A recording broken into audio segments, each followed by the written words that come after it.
ఈరోజు హదీసు వెలుగు పుస్తక పఠనం నుండి నమాజు ప్రాముఖ్యానికి సంబంధించిన కొన్ని హదీసులు తెలుసుకుందాం. హజరత్ అబ్దుల్లా బిన్ మస్ఊద్ ఇలా ఉల్లేఖించారు. పరస్త్రీని ముద్దు పెట్టుకున్న ఒక వ్యక్తి మహాప్రవక్త సల్లల్లాహు అలైహి వసల్లం సన్నిధిలో హాజరయ్యాడు. ఆయనతో తాను చేసిన అపరాధాన్ని గురించి విన్నవించుకున్నాడు. దానికి సమాధానంగా మహాప్రవక్త సల్లల్లాహు అలైహి వసల్లం దైవం అవతరింపచేసిన ఈ ఆయత్తును పఠించారు. ఇరు సంధ్యల మధ్య వేళల్లోనూ రాత్రి కొన్ని ఘడియల్లోనూ నమాజును ఆచరించండి. నిస్సందేహంగా సత్కార్యాలు దుష్కార్యాలను దూరం చేస్తాయి. ఆపై ఆ వ్యక్తి, దైవ ప్రవక్త, ఇది నా ఒక్కనికే ప్రత్యేకమా అని అడగ్గా మహాప్రవక్త సల్లల్లాహు అలైహి వసల్లం ప్రవచించారు, కాదు, నా అనుచర సమాజంలోని అందరికీ ఇది వర్తిస్తుంది. ఈ హదీసు పై హదీసును విశదీకరిస్తుందని చెప్పవచ్చు. ఇందులో పేర్కొనబడిన వ్యక్తి దైవ విశ్వాసం గల వ్యక్తి. తెలిసి పాపం చెయ్యడు, కానీ మానవ సహజమైన క్షణిక ఉద్రేకాలకు లోనై పొరపాటు చేసేశాడు. అయితే దానివల్ల అతనికి కలిగిన మనస్తాపం అతన్ని మహాప్రవక్త వద్దకు తీసుకువచ్చింది. తన తప్పుకు శిక్షను అర్థించాడు.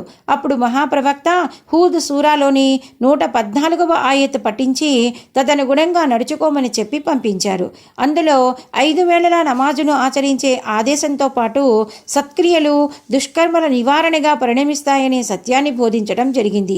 ఈ హదీసు ద్వారా మహాప్రవక్త సహచరులు తమ ఆచరణల పట్ల ఎంత జాగరూకత వహించేవారో, వారికి మహాప్రవక్త ఎంత జాగ్రత్తగా శిక్షణ గడిపేవారో బోధన పడుతుంది. మహాప్రవక్త సల్లల్లాహు అలైహి వసల్లం ఇలా బోధించారు. ఈ 5 వేళల నమాజ్ అల్లా తన దాసులపై విధించాడు. ఎవరైతే సరైన రీతిలో వుజూ చేసి వేళ తప్పకుండా నమాజ్ చేస్తాడో, రుకు సజ్దాలు సరిగ్గా ఆచరిస్తాడో, ఎవరి హృదయం నమాజ్ చేసేటప్పుడు దైవ సమక్షంలో వినమ్రత కలిగి ఉంటుందో అలాంటి వాని మన్నింపు క్షమాపణలని అల్లాహ్ తన బాధ్యతగా గ్రహిస్తాడు. కానీ ఎవరైతే ఇలా చెయ్యరో అలాంటి వారి పట్ల అల్లాహ్ చేసిన ఈ వాగ్దానం వర్తించదు. తాను తలిస్తే అల్లాహ్ అతన్ని మన్నించనువచ్చు, దండించనువచ్చు. వుజూ సరిగ్గా చేయటం అంటే మహనీయ ముహమ్మద్ సల్లల్లాహు అలైహి వసల్లం చేసినట్లుగా జాగ్రత్తగా చేయటం అని భావం. 5 వేళల నమాజ్ కాలం నిర్ణీతమైనదే. సకాలంలో మరువకుండా, కాలం మించిపోకుండా, తొందరపడకుండా నింపాదిగా చేయటం అని అర్థం. హృదయ వినమ్రతతో నమాజ్ చేయటం అంటే నమాజ్ చేసేటప్పుడు నేను దేవుని సమక్షంలో నిల్చున్నాననే ధ్యాసతో, భయభక్తులతో, ప్రాపంచిక కార్యకలాపాల వైపునకు మనసు మరలకుండా ఏకాగ్రతతో చెయ్యటం అని భావం. ఎవరైతే ఇంత శ్రద్ధాభక్తులతో రోజు 5 వేళలా చైతన్యవంతంగా నమాజ్ చేస్తారో వారు తమ నిత్య జీవితంలోనూ నిజమైన దేవుని దాసులుగా జీవించడానికి, ఆయన పట్ల విధేయత కనపరచడానికి చిత్తశుద్ధితో కృషి చేస్తారని ఆశించవచ్చు.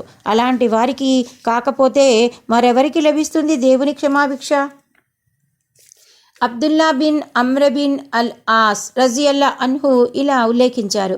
ఒకరోజు మహాప్రవక్త సల్లల్లాహు అలైహి వసల్లం నమాజ్ గురించి ప్రసంగించారు. అందులో ఈ విధంగా ఉపదేశించారు. ఏ వ్యక్తి అయితే తన నమాజును జాగ్రత్తగా కాపాడుకుంటాడో ప్రళయ దినాన అతని కొరకు అది జ్యోతిగా, నిదర్శనంగా, మోక్షానికి కారణభూతంగా రూపొందుతుంది. ఎవరైతే తమ నమాజును కాపాడుకోరో వారికై అది జ్యోతి కాదు, నిదర్శనము కాదు, మోక్షానికి కారణభూతము కాజాలదు. ఈ హదీసులో ముహాఫిజత్ అన్న పదం వాడబడింది. దానికి సరిగ్గా కనిపెట్టి ఉండటం, పరిరక్షించుకోవటం అని అర్థం. నమాజును కాపాడుకోవటం అంటే సరిగ్గా వుజూ చేయటం, సరైన వేళకు నమాజు చేయటం, నమాజులోని ప్రతి అంశాన్ని అంటే రుకు, సజ్దా, జల్సా తదితర వాటినన్నిటినీ నింపాదిగా ఆచరించటం, మనసు పరిపరి విధాల చంచలంగా సంచరించకుండా ఏకాగ్రతతో, దీక్షతో, శ్రద్ధా భక్తులతో నమాజు చేయటమని భావం. అలాంటి వ్యక్తి చేసిన నమాజ్ ఏ ఆసరా దొరకని ప్రళయ దినాన అతని మార్గంలో జ్యోతి కావటం, అతడు దైవ విధేయుడుగా జీవించడానికి నిదర్శనమవటం. ఈ విధంగా అతన్ని మోక్షానికి కారణభూతం అవటంలో ఆశ్చర్యమేముంది? మహాప్రవక్త సల్లల్లాహు అలైహి వసల్లం ఇలా ప్రబోధించారు. మునాఫిక్ అంటే కపట విశ్వాస చేసే నమాజ్ ఎలా ఉంటుందంటే అతడు సూర్యకాంతిలో పసుపు వన్నె సంధ్యవేళ ఆసన్నమయ్యే వరకు నిరీక్షిస్తూ కూర్చుంటాడు. ఈ విధంగా శైతాను కాలం దగ్గర పడినప్పుడు అతడు లేచి గబగబా 4 రకాతులు నమాజ్ టకటకా జరిపి అయిందనిపించి లేస్తాడు. ఈ వ్యక్తి తన నమాజ్లో అల్లాహ్ను ఏమాత్రం స్మరించడు. ఈ హదీసు ద్వారా నిజమైన విశ్వాసి కపట విశ్వాసి చేసే నమాజుల్లోని వ్యత్యాసం బోధపడుతుంది. కపట విశ్వాసి అంటే మునాఫిక్ నమాజు సకాలంలో చెయ్యడు, రుకు సజ్దాను సరిగ్గా ఆచరించడు, అతని మనస్సు కూడా దైవ ధ్యానంపై లగ్నమై ఉండదు. హదీసులో ప్రస్తావించబడిన నమాజ్ అస్ర నమాజ్ అంటే సంధ్యవేళ దగ్గర పడక మునుపు చేసే నమాజ్. శైతాన కాలం అంటే బహుదైవారాధకులను పూజలు జరుపుకునే సంధ్యా సమయం అని భావం. వాస్తవానికి 5 వేళల నమాజులో ప్రతి నమాజ్ కూడా ముఖ్యమైనదే. కానీ ఫజర్ మరియు అసర్ వేళల నమాజు మహత్పూర్వకమైనవి. అస్ర కాలం సామాన్యంగా ఏమరిపాటుకు గురయ్యే కాలం. సాధారణంగా ప్రజలు తమ కార్యకలాపాలన్నీ వ్యాపార వ్యవహారాలని చీకటి పడక మునిపే ముగించుకొని పోవడానికి పనుల్లో తలమునకలై ఉంటారు. ఈ కారణం వల్ల విశ్వాసి జాగరూకతతో వ్యవహరించకపోతే కాలం దాటిపోయి అస్ర నమాజ్ ప్రమాదానికి గురయ్యే అవకాశం ఉంది. ఈ కాలాన్ని అలక్ష్యపరచడం కపట విశ్వాసానికి తార్కాణమని ఈ హదీసు ద్వారా తెలుస్తుంది.